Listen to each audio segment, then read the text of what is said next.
Hear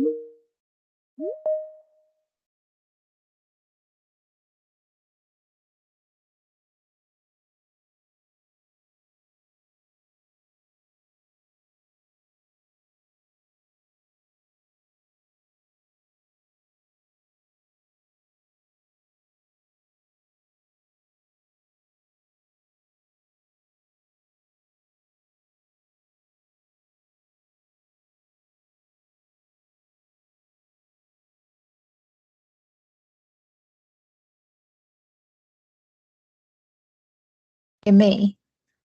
Can you hear me? Awesome.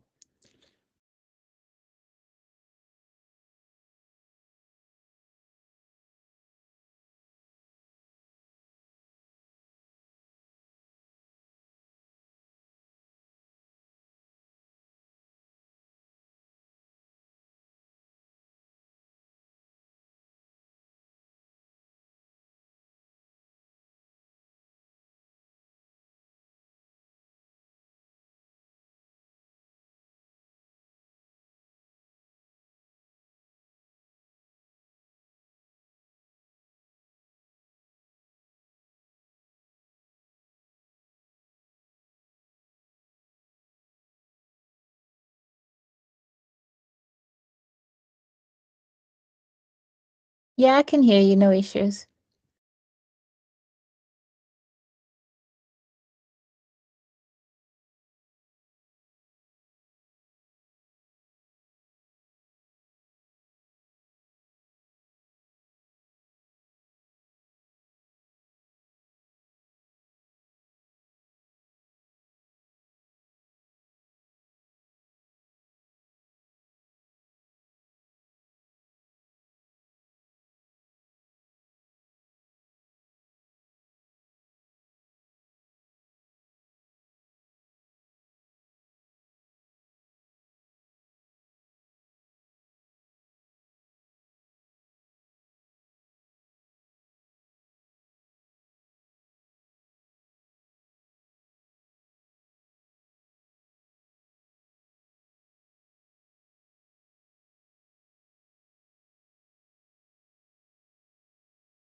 Right, I can hear you now. I have no idea, but all good now.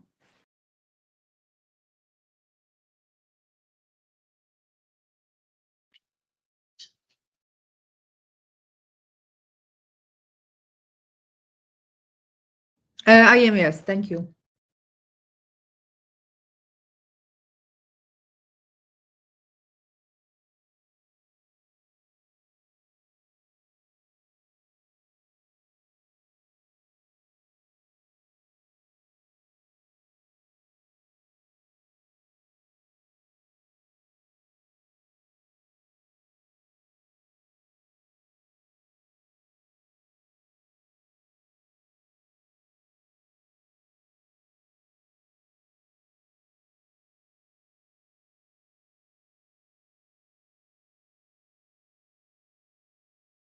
one market.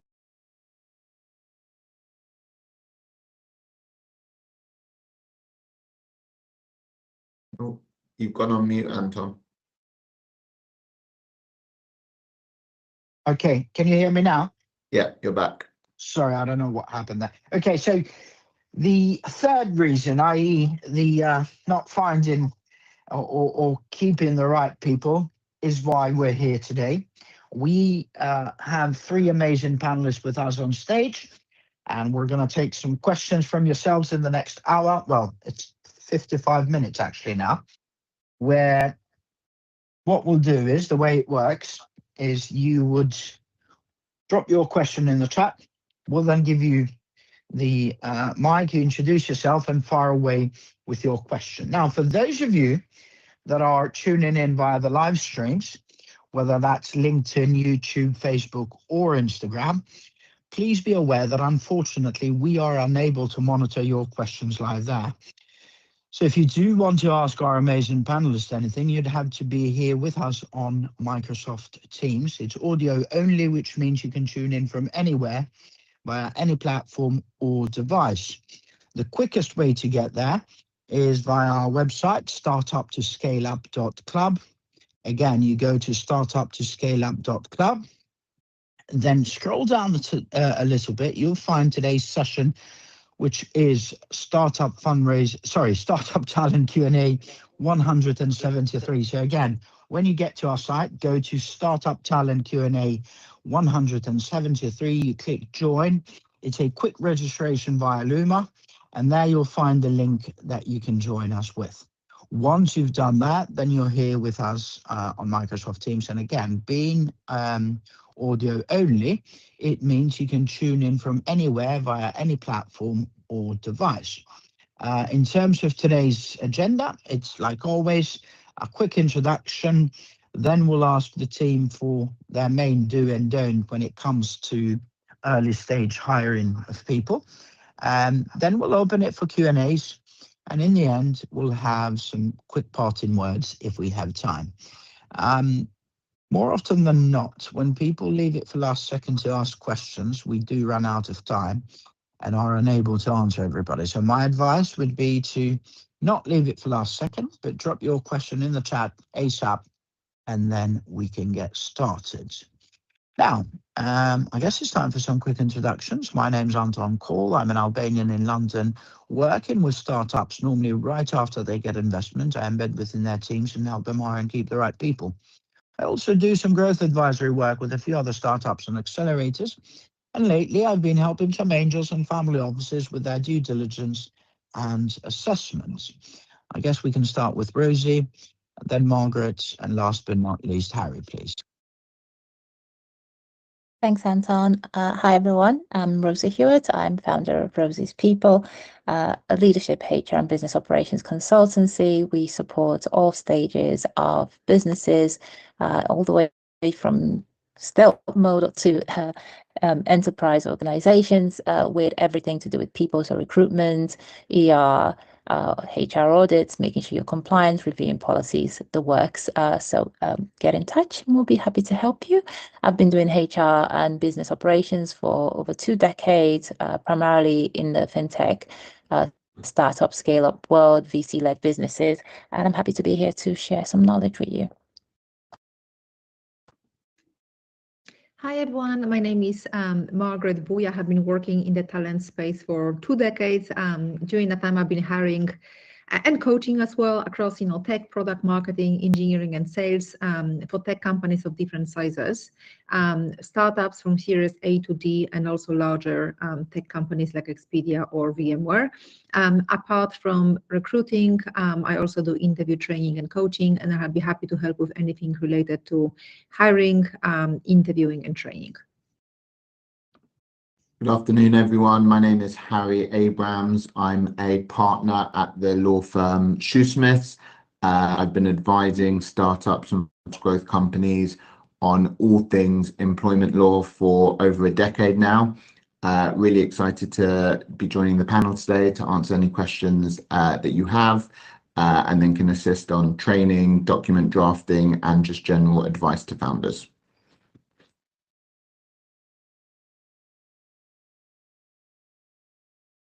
Well, thank you very much, team. I really appreciate your time today. Now, I'm sure you've seen some horrible stuff out there, but also some nice stuff that founders do, and when they do it right in terms of their early stage hiring.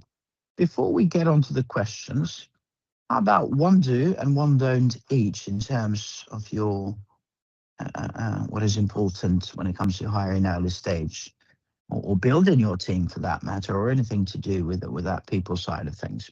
Perhaps we can go in the same order we joined. So we'll go with Rosie, Harry, and last but not least, Margaret. Thanks, Anton. So if you've been on the show before, you will know that I usually have some similar do's and don'ts. There's quite a few of them, but I'll just give you one each. So my do, make sure you actually know what you're searching for. So do your research on yourself, your team, what's missing. Before you go shopping, it's good to have a list to know what you're looking for in terms of skill set, what's missing, what you need at that stage, at that point in your growth. And if that's something that can grow with you, even better. My don'ts would be, don't make false promises, don't lie to people that are joining your organization. Be very honest about what you're offering, what you're expecting, so that people can build that trust very early on with you, because it's very easy to break the trust just by not fulfilling something that you said. And I'll stop there. Okay, so my do is about investing in proper documentation. What you don't want is to have employees join you that then end up causing a risk for your proprietary information. So make sure you've got proper documentation in place on intellectual property and confidentiality provisions specifically. And also make sure your employment documentation deals with post-termination restrictions to protect the business in case a senior employee leaves. You obviously don't want them to be able to start working for a competitor or steal your clients as soon as they leave. And my don't would be, don't underestimate how much the employment law landscape is going to be changing in the UK in the next, I guess, 6 months to 2 years or so, specifically around unfair dismissal rights. So make sure you are setting up your business to deal with those dramatic changes and seek advice as soon as possible.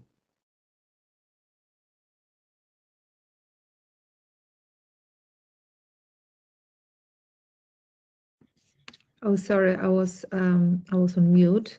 So in terms of do's, I would just say make your recruitment process fast, human, and transparent. So speed and communication could be your superpowers as a startup. So use it to your advantage, because candidates will compare your process to larger, maybe slower companies. So in practice, that means giving every candidate a clear timeline. So for example, tell them you will hear from us within 48 hours after each interview.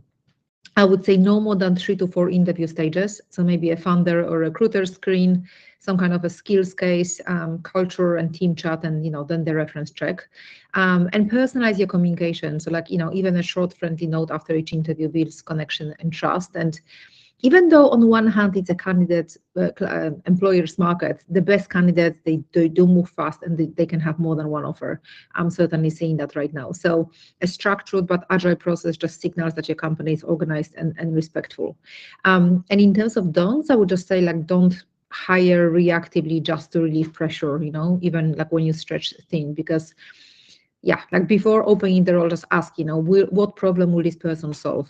How will we know they've succeeded in 6 months? And if you're unsure, just hire a contractor or advisor short term, to validate the need. So yeah, just avoid defaulting into a full-time hire as a new business when potentially a fractional or outsourced help could bridge the gap. And if you have like a mishire at a 10-person startup, that can actually derail process for months. So you lose money, you lose time, you often lose credibility with the team. Well, thank you very much, team. That was some pure gold. Really appreciate your input here. Now, we've got 46 minutes to go. And we're taking questions from the audience in terms of building your team, whether that's finding the right people, hiring them, how much to pay them, maybe how to decide what skills somebody needs to have or how to test them, or maybe what are the jobs and tasks that a certain hire needs to do well. Anything basically within that sphere. This is the place to ask. There's no need to be shy because it's a learning curve for us all. The way it works is quite simple. If you are here on Microsoft Teams, you simply drop your question in the chat, we give you the mic, and then you introduce yourself and fire away with that question. If you are on the live streams, though, whether that's LinkedIn, YouTube, Facebook, or Instagram, please be aware that unfortunately we are unable to monitor your questions there live. So you'll need to join us here on Microsoft Teams. And being audio only means you can join us from anywhere via any platform or device. Simply go onto our website, startuptoscaleup.com. So again, it's startuptoscaleup.club. Again, startuptoscaleup.club. That's our website. Scroll down a little bit, you'll find today's session, Startup Talent Q&A 173. You click join, it's a quick registration, and there it's done via Luma, and you'll find today's link. Now, if your questions are not on talent today, please save them for the other conversations we run. Mondays is talent, Tuesdays is product and tech, Wednesdays it's growth, Thursdays it's fundraising, second Friday of each month is UK startup law, and third Friday of each month it's UK startup finances. They're all from 12 to 1 p.m. UK time, and they're all available on our site, startuptoscaleup.club. Now, without further ado, we'll go on to some questions that were sent in. This is from a Mancunian. Okay, I'm the co-founder of a pre-seed biotech startup in Manchester where we are developing plant-based medical treatments. As our team grows, I want to ensure we have a clear exit strategy in place for both voluntary and involuntary exits. What key considerations should we factor into our employment contracts, particularly with regard to equity buybacks and intellectual property protection when an employee exits? So basically, just for those listening, to double clarify, that is when people leave the company, whether because they decide to do so or whether you have to let them go. Maybe we can start with a lawyer in the house, if that's okay. Then we'll go to Rosie, and last but not least, Margaret, if you want to add anything. Let's try and take about a minute each, if we can, please, Dean. Thanks, Anton. So to start with the equity point of that question, so obviously employers have great scope to be able to incentivize employees through the granting of options or shares in the business. That can be a really good way of making the employees feel part of the journey, that they benefit financially as the company grows, and that can be really important in the startup world.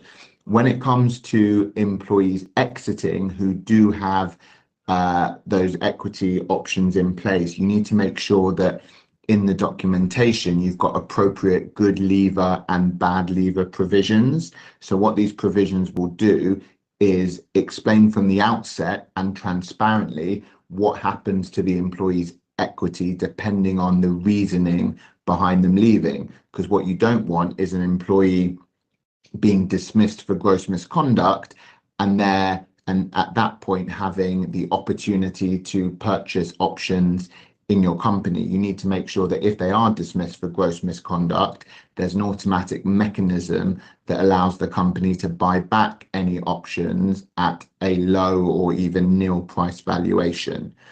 The question also talks about notice period. So obviously an employer in the contract should make sure it expressly deals with what notice they need to give the employee for leaving, but also deal with what the employee has to give in terms of notice to the employer.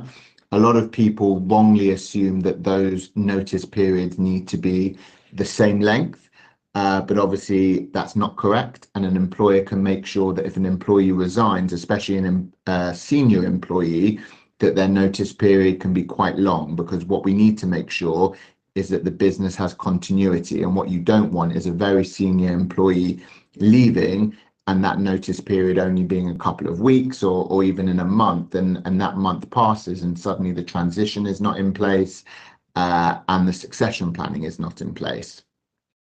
At the same time, if you want to dismiss that employee for poor performance, you don't necessarily want to give them a significantly long notice period, because that means it's costing the company to retain someone who you know is already pretty much out the door effectively. So it's making sure that as long as you adhere to the UK statutory minimum provisions in terms of length of notice, you do have some flexibility in how that is designed. Finally, the best mechanism to protect the business, as I mentioned earlier, is around confidentiality, which can extend after employment ends, but you need to make sure that the contract addresses what information we will be classing as confidential, and also post-termination restrictions insofar as whether they can work for a competitor, whether they can solicit your clients, whether they can even work with your clients, and the same in regards to your employees, because what we don't want is a senior employee leaving and taking with them either clients or confidential information, or in fact your employees.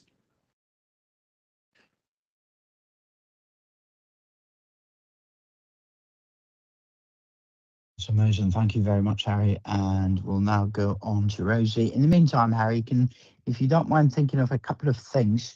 One, in terms of that equity, because you mentioned if somebody's been fired for gross misconduct, you can fire them or let them go without taking that. So would that even include things like, let's say, Cliff Invest, normally the rule of thumb, at least in the UK and most Western countries, is 1 in 4. So somebody needs to be with you for at least a year to merit anything. And then if they've been with you for another year, sorry, at the end of that year, they get 25% and then another 25 and so on. Yeah. Is it okay? Is it common to do that despite the fact that you've had a Cliff Invest? That's one. And two, in terms of the notice periods, it's been a while, but I was advising some angels actually who had some companies. They had a few companies, both here in the UK and the States. And I remember one had been taken to court, and one of the things that came up was judge found, or whichever the magistrate, I can't remember how it was, but they found that it was unjust to have different notice periods between the employees and the companies. Again, I don't remember all the details, and by the way, it happened just before I started advising them, so I'm not quite sure. But if you can think of anything that is important on those two fronts after the ladies have a go, I'd really appreciate it. Sorry about Rosie. Sorry about that. No, I'm actually interested to hear what what Harry says to that, because as we probably say, my kids would say Harry ate, so he's answered that question quite thoroughly. I doubt there's a lot more I can add to what he's said, apart from an operational perspective.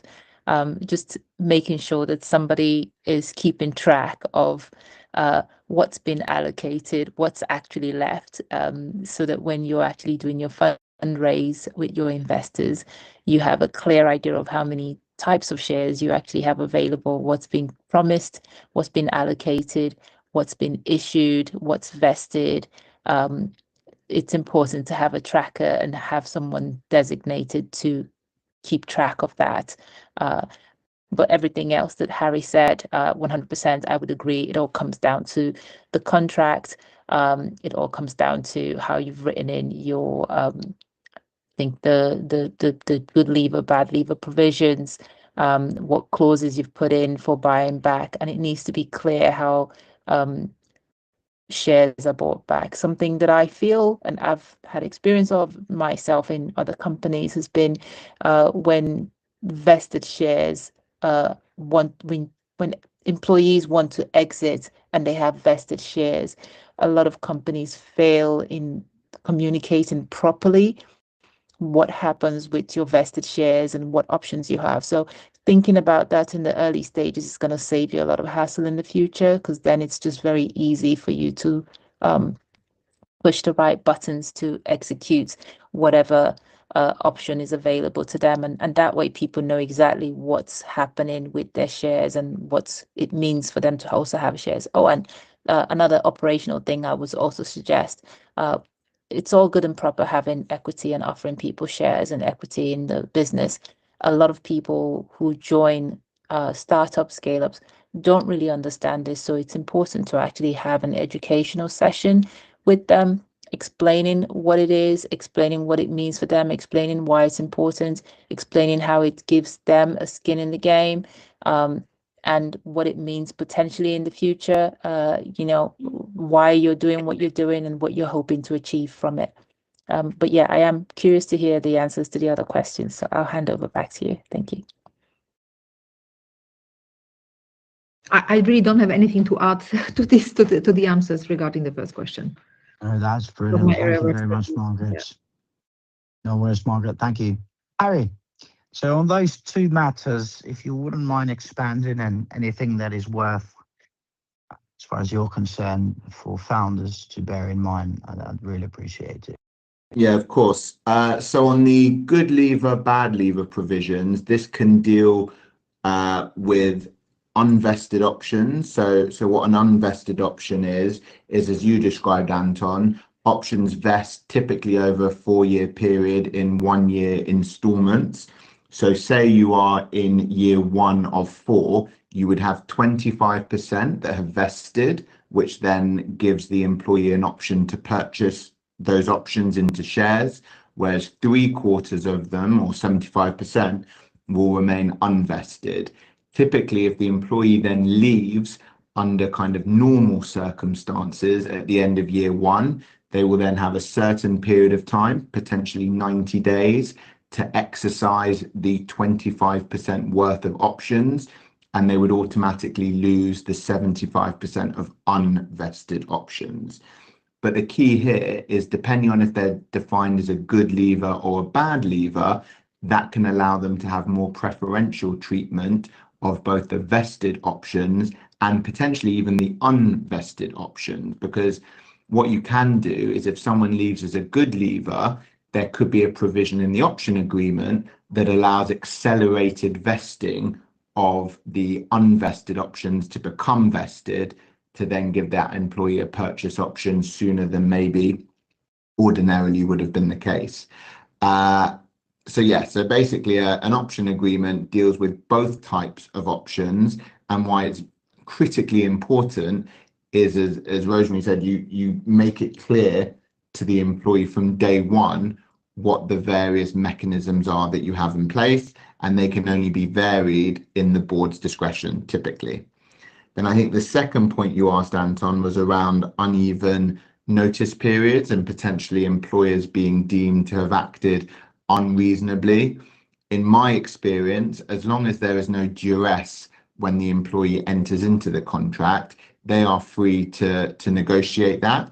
So if they sign up to unequal notice provisions, for example, an employer has to give 1 month's notice, whereas the employee may have to give 6 months notice, there would be nothing that a court could do to vary those provisions, so long as there was no duress in place. So my experience tells me you can have unequal notice periods, and as long as the employee has freely entered into that, they will remain enforceable as at the point of termination. I think that deals with both of the follow-up questions you had. No, it does. Thank you, Harry. And as far as you know, is it a case, because again, I think it was more to do with being frowned upon by courts, from what I remember, rather than them kind of being penalized badly for it. Is that the case in your experience, or not really? It's not really, to be honest. I think a tribunal may ask the employer what the business rationale was behind the unequal notice periods, and the business would then have to explain it. Don't get me wrong, if there's a pattern of behavior that the employer is being unreasonable throughout employment, it could be good evidence for the employee. Yeah, exactly. I hear. All right. No, that is very good, and thank you very much for clearing that out, because I've sort of come across that a few times. Either not being great for employer branding. Personally, whenever I advise startups and or even established and larger companies, I've always advised them to have an equal notice period. That's simply for employer branding reasons, nothing else. But now that you've clarified it on the legal side as well, that's very helpful. Thank you very much for that. We've got 13 minutes to go. Quick reminder to everybody, you've joined Startup Talent Q&A 173. This is to help founders with whatever questions you may have in terms of finding, hiring, keeping and empowering the right people. We've got 3 amazing panelists with us today. And by the way, panelists, feel free to drop your LinkedIn URLs from the chat, because the least people can do, hopefully, is at least follow you on LinkedIn. You see, we've had about 290,000 people tune in to our sessions in almost 4.5, 5 years now. And none of that obviously would have happened without people like Rosie, Margaret, and Harry. So please feel free to drop your LinkedIn and maybe write a short sentence about what your strength in terms of startup talent is. By the way, in terms of questions, there are no wrong questions and there's no need to be shy. We're here to help you on talent, so they can be on anything to do with your people. But if your questions are on other matters, please save them for the other conversations we run. Mondays is talent, Tuesdays product and tech, Wednesdays growth, Thursdays fundraising. Second Friday of each month is UK startup law. Third Friday of each month is UK startup finances. They're all from 12 to 1 p.m. UK time. They're all available on our site, startuptoscaleup.club. Again, startuptoscaleup.club. And for those of you that are on YouTube, LinkedIn, Facebook, or Instagram, please be aware that unfortunately we are unable to monitor your questions there live. So if you do have any questions for us, you'll have to join us here on Microsoft Teams. And the beauty of it is that it's audio only, which means you can join us from anywhere via any platform or device. Simply go to our website, startuptoscaleup.club. Again, startuptoscaleup.club. You'll then need to scroll down a little bit and find today's session, Startup Talent Q&A 173. Click join. It's a quick registration on Luma, and then you'll find the link there. I've also posted the Luma link on all the live streams, so you should be able to see it there as well.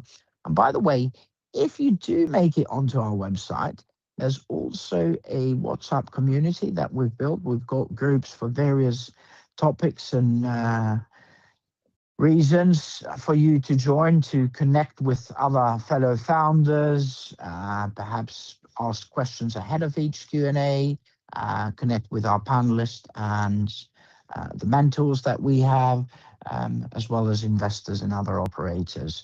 So please feel free to, when you're on our site, startuptoscaleup.club, you'll be able to find today's session, but also at the top and bottom of our website, you'll see a WhatsApp icon that you can click onto in order to join us. I'm also going to put a link to our Startup Talent Q&A on WhatsApp, where you'll be able to join and mingle there, basically. Okay, so WhatsApp. Right, we'll now go on to our second question. And that is, I'm the co-founder of a pre-seed AI startup in Newcastle where we develop predictive analytics tools for retail.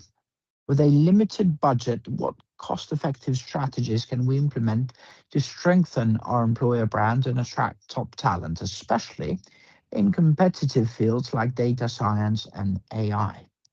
Perhaps if we can start with the ladies, that's Margaret and then Rosie. And you can add something too if you like, Harry. If not, don't worry, you can say pass, or any of you can say pass for that matter. But if we can go in that order, so Margaret, Rosie, and Harry, please. Absolutely. So when you're in early stage and can't compete on salary, the most cost-effective employer branding strategy would be to make your work visible. So data scientists, AI engineers, well, any engineers really, but care, about interesting problems, impact, technical challenge. So share that openly. You can maybe post some short write-ups on LinkedIn or your website about how you're building your models, what data sets you're working with, the problems you're solving for retailers, the tools in your stack, So even like simple behind the scenes posts from the founders can attract the right people because it signals transparency, ambition, and also technical depth. And the second low-cost lever, I would say, is community. So get involved in local AI meetups or universities or hackathons or maybe online communities on Discord or Slack groups. I'm not in Slack groups, but I hear there are plenty of them. So you don't need a big marketing budget. You just need to show up consistently. You need to speak about your work and you need to build relationships. And early stage talent in particular, they often join startups because they like the founders, they believe in the mission. So I think having a personal presence matters more than Polish branding. Also make your hiring process fast and human, So that's also important, and candidates will remember that more than a fancy careers page. Thank you, Margaret. Rosie?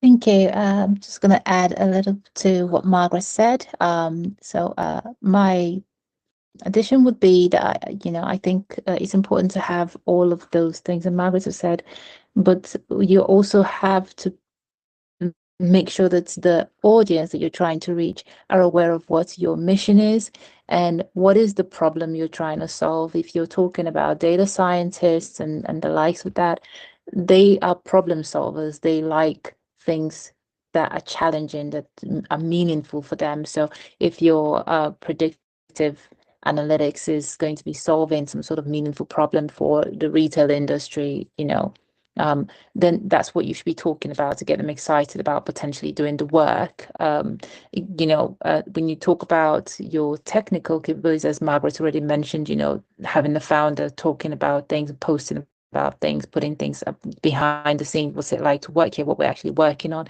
Those things are important, and the hackathons are important. You could even fund or sponsor a hackathon yourself. And something that I always say to early stage organizations, make some connections, build relationships with universities that have the type of candidates that you think you're going to want to hire. And you can start building those relationships early before they even get into the market. That would give you a small advantage if you don't have much budget to compete with. I wouldn't say small, but I'm trying to say it's meaningful. And of course, as I've mentioned before, the mission is important, but then also what are you offering to help them learn? People want to learn. So there's the learning aspect, what they could learn on the job. You're working with innovative technology. You're working with AI, something that's very trendy at the moment. What sort of work would they be doing that could get them excited? What could they be learning to improve themselves as well? Those are things that you should also be pushing. And of course, that ownership, that culture. And as much as possible, flexibility. I say this all the time. If you're competing with bigger organizations, bigger budgets, you need to have some flexibility built into your plans.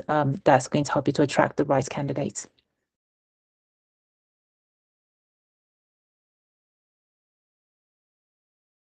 You ladies, yes. Yeah, so just adding a bit on that flexibility piece. So what we're seeing more and more is for employees, what's incredibly important is internal mobility within the company. So if they feel that they are able to move to different roles, completely different roles within the same company, then they'll feel less inclined to seek a new role at a completely different company, and that avoids you having to do a lot of retraining, recruitment, etc., etc. So if you can offer various internal mobility paths within the organization, that's a big one. And also progression. So obviously being able to show your employees that if they do a good job and as their experience increases, there will be opportunities to move further up the business.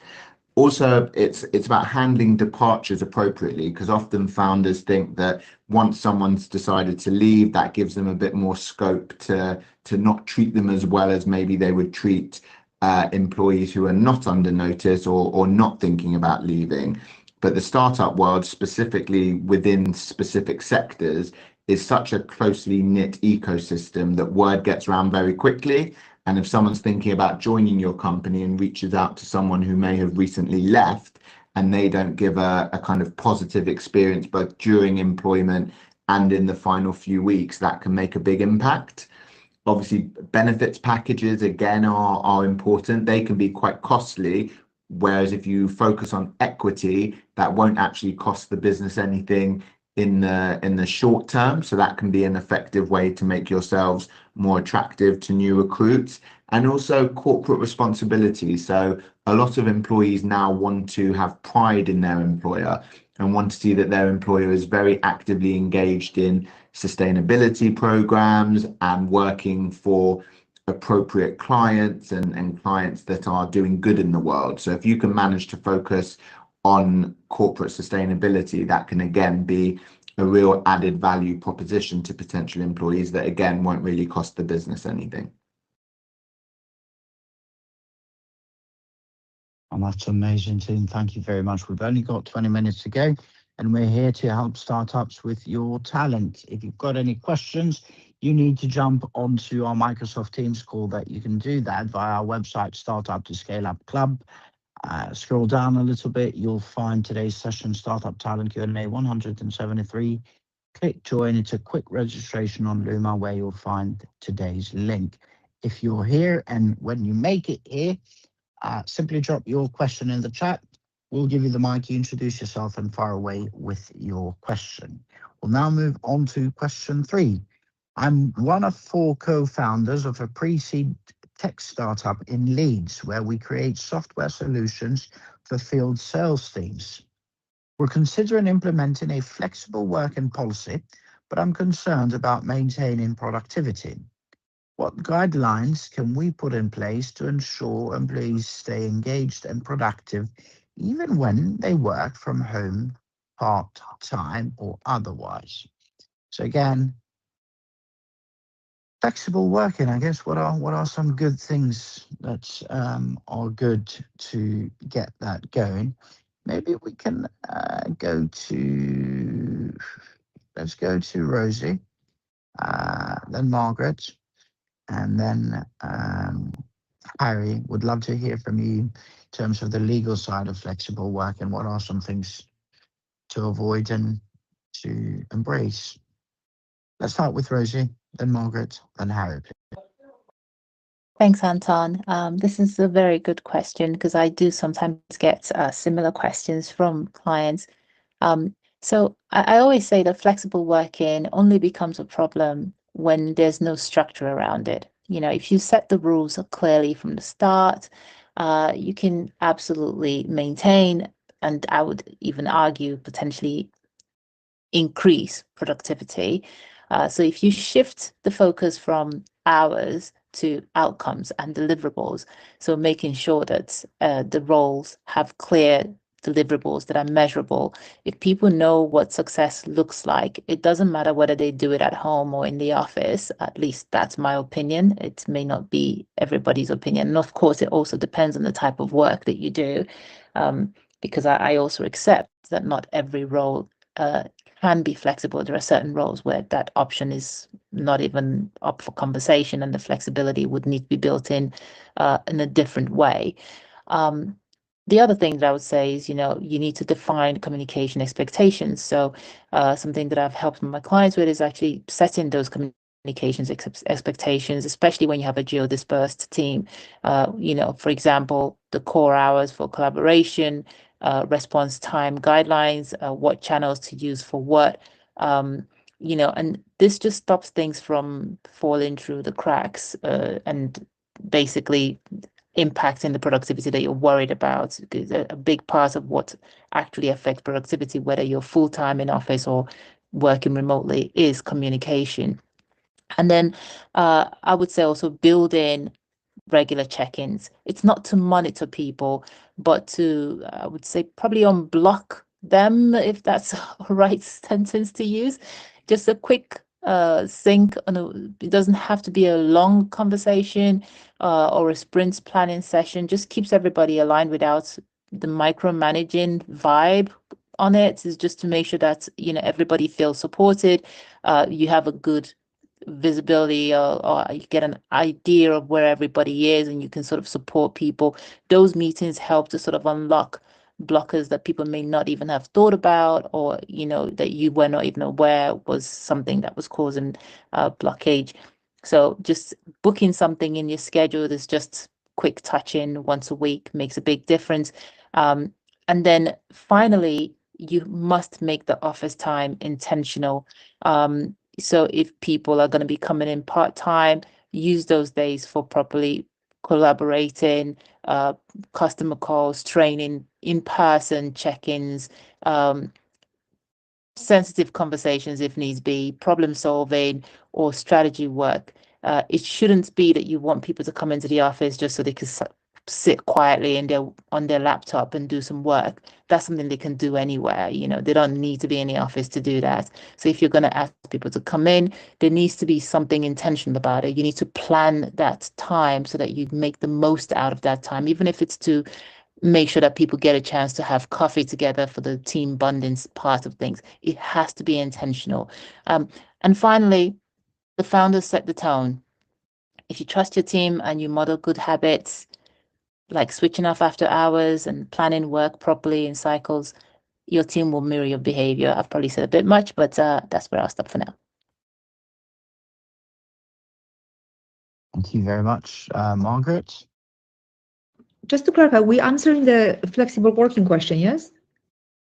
Indeed. So Yeah, basically, no, I've seen that. Yeah, yeah. I've seen that. I just was because I've seen that. Question 3, don't worry. Yeah, all good. So yeah, I mean, I'm a huge fan of flexible working. I work for a company which offers flexible working, and honestly, I think it's working really well. We're all fully remote, but I think flexible working, I believe it can absolutely work at an early stage startup as long as what others already said, expectations are crystal clear. So I think the key is to focus on outcomes, not hours. If you really clearly define what are the weekly priorities, what are the measurable deliverables, how is success tracked, I think people can easily work from home part-time without productivity dropping, but you need to have that. You really need to have those expectations. And for example, each team member could have a short weekly goals document, maybe a quick Monday check-in, and Friday wrap up where they summarize what they delivered. So that kind of structure can keep everyone aligned without adding any kind of bureaucracy. And I think what's also very important in the async environment is communication, like set simple rules around responsiveness and collaboration. So things like core hours where everyone is available, using Slack potentially for quick updates, keeping cameras on for meetings, or certain meetings, documenting decisions as well, so nothing gets lost. And maybe you can sometimes even encourage optional co-working days for team bonding. I actually did that in my previous company. We had some we could use a co-working space for a few days a month. So that's also a good idea. But I think in general, when expectations around output and communications are clear, flexibility absolutely increases engagement rather than hurting it. Thank you very much, Margaret. Harry, how much am I allowed to shout at people working from home if they're not delivering? Yeah, it depends. It's an interesting one, and an approach that managers do sometimes take. Not a great joke, was it? Go ahead. So just to set the current legal landscape on flexible working, because it has undergone significant changes in the last year or so. So it's now a day one right for employees to request flexible working. So I know this question is about rolling out a flexible working policy, but everyone should be aware that even without that, at any time, an employee can request a change to their working hours or working location. And that then triggers a 2-month decision period for an employer to reply to that employee's request. When it comes to making sure people stay engaged, even if they're working flexibly, I completely agree with everything the other two panelists said, and there are significant benefits to allowing flexible working. One thing that I've seen actually at my current firm that's working really well is to have cameras on during Teams calls, because that just helps foster that sense of community and obviously replicates in-person meetings as much as possible. Whereas if people have their cameras off, that can sometimes be a bit of an artificial block to collaboration and prevents the productivity being as high as it can be. I think you need to treat your employees with maturity, and even if they are working from home, you have to trust them to be working properly, and making people accountable, even if they are working from home or working in the office. And if you want to roll back your flexible working or reject someone's application for flexible working, it really helps if the company has tangible evidence as to why they think the flexible working is not working, rather than simply saying we're pivoting to office working. I think individuals really benefit from understanding the rationale behind that decision.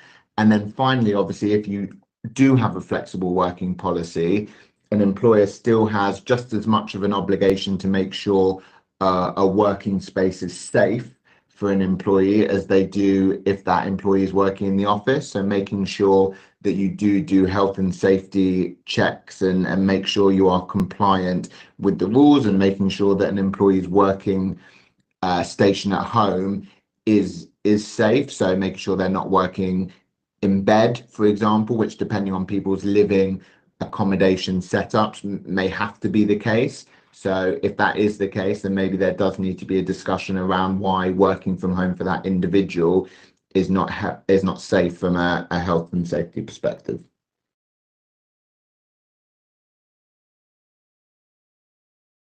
Thank you very much for that, Tim. Really appreciated. We've got, only 10 minutes ago, so we'll go through some questions that were sent in, or you can drop your question in the chat. We'll give you the mic. And then you fire away with starting by introducing yourself and then asking whatever talent question you have. But let's go to question 4.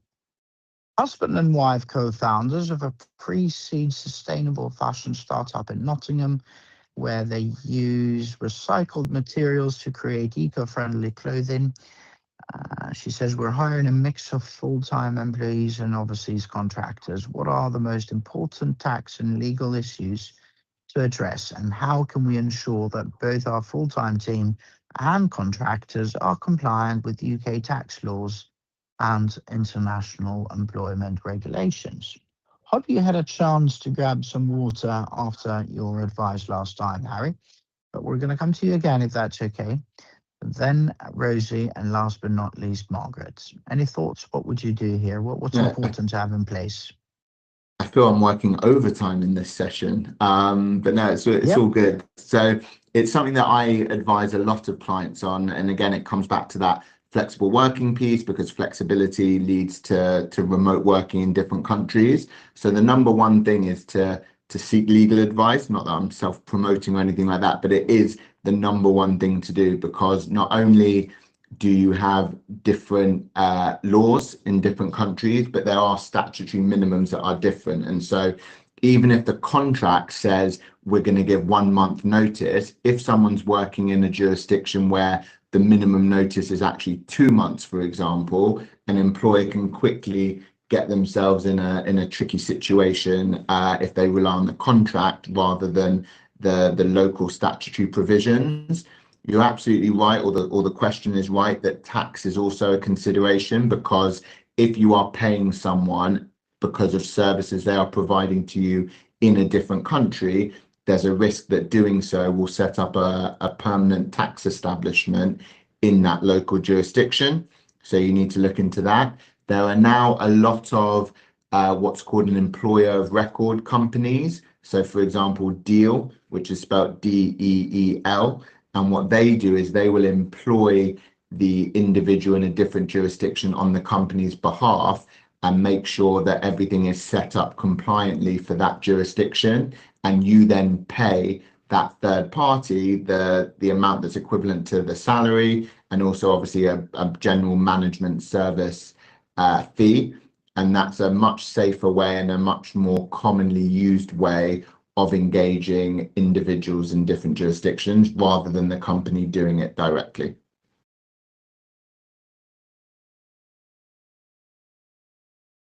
Thank you, Harry. Rose?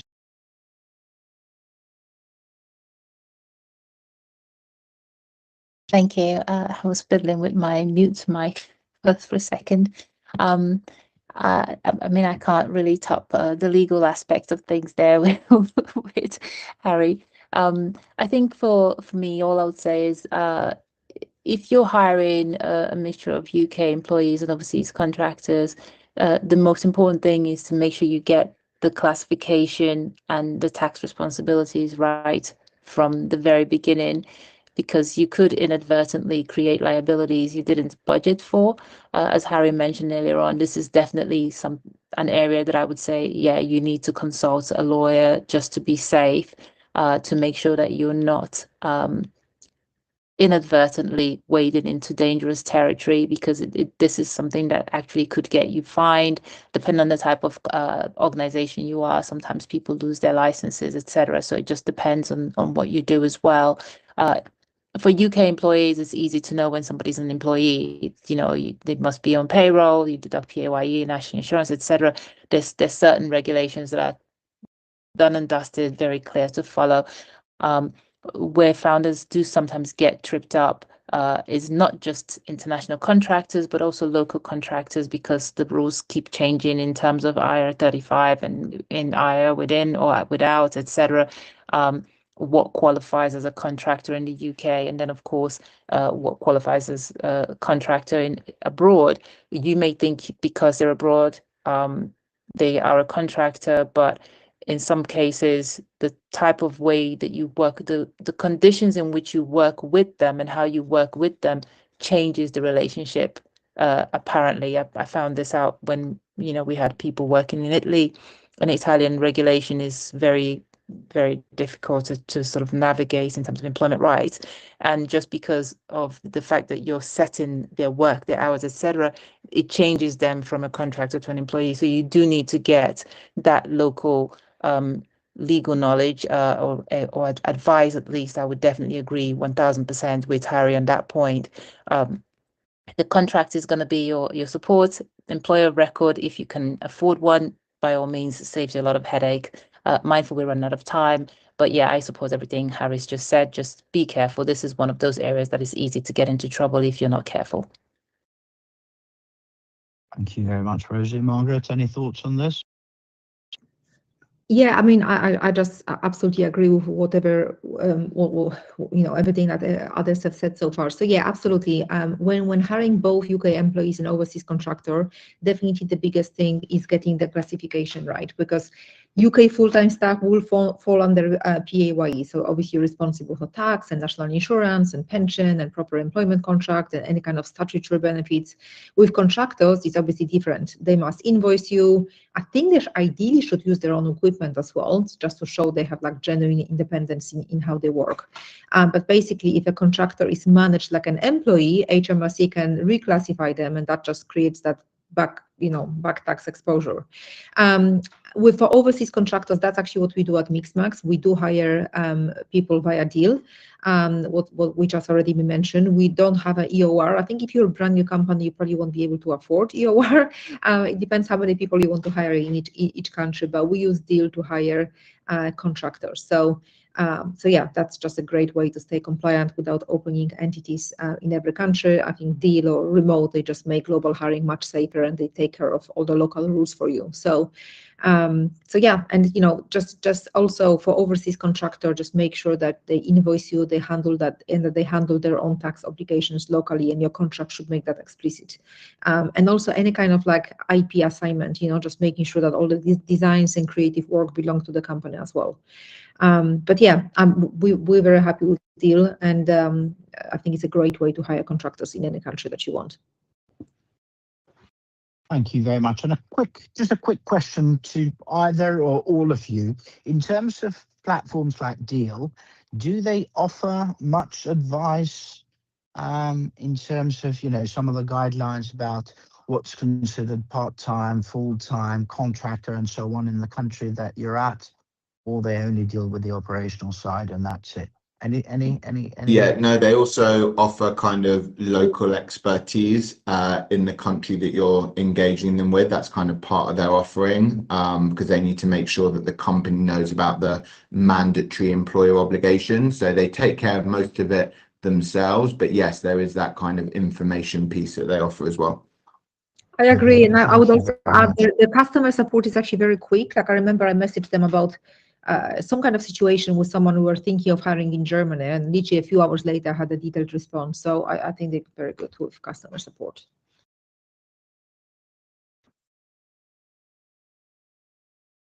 Brilliant. Thank you very much. We've now got 1 minute to go, so perhaps some quick parting words, if we may. Let's start with the ladies of the house, Rosie, Margaret, and then Harry, please. Thanks, Anton. These days, it can feel a little bit overwhelming if you're trying to start something, build a team, navigate the changing landscape in the legal world and all that's happening. The good news is there is help out there. This show exists as well, so you can come here. We're free. You can just come and listen and bring your problems, and we'll try to help you. And don't give up hope. It's always scary when you start something by yourself, but it's always worth it if you manage to achieve some of your milestones. So hang in there.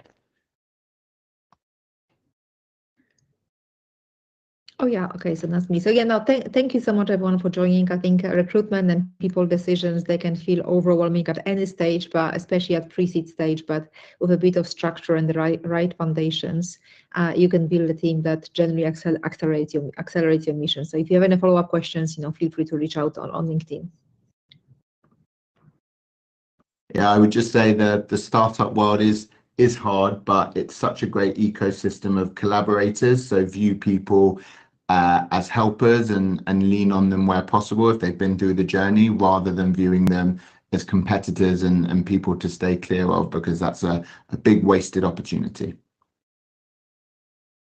Here, well, thank you very much to all three of you. Really appreciate your time and input today. This was Startup Talent Q&A 173. We run, well, just before my parting words, we run 6 regular sessions helping founders for free. So today on Mondays, we do talent, Tuesdays, product and tech. So helping you build your early stage product or technology. Wednesday's growth. So in essence, helping you sell whatever product or service you have. Thursday's fundraising. So how to raise funding through banks, investors, grants, angels, you name it. On the second Friday of each month, we run a session on UK startup law. And on the third Friday of each month, we run a session on UK startup finances. They're all from 12 to 1 p.m. UK time. You can RSVP and register to any of them via our site, startuptoscaleup.club. Again, startuptoscaleup.club. Find whichever session you want to join, click join. It's a quick registration on Luma, and then you'll find the link. Another thing worth remembering is that we also have a community on WhatsApp, various groups you can connect with other fellow founders, operators, investors, of course, our amazing panelists. You can send questions ahead of time. You can discuss topics we touched on each Q&A and so on. And last but not least, as far as my parting words are concerned, just remember the startup journey can be both exciting but also quite challenging. So try to have some fun in the meantime, and also be kind to yourself and everyone else for that matter too. Otherwise, have a great afternoon. Thank you very much. Hopefully we'll see you tomorrow for Startup Product and Tech Q&A, and God bless you all. Bye-bye for now.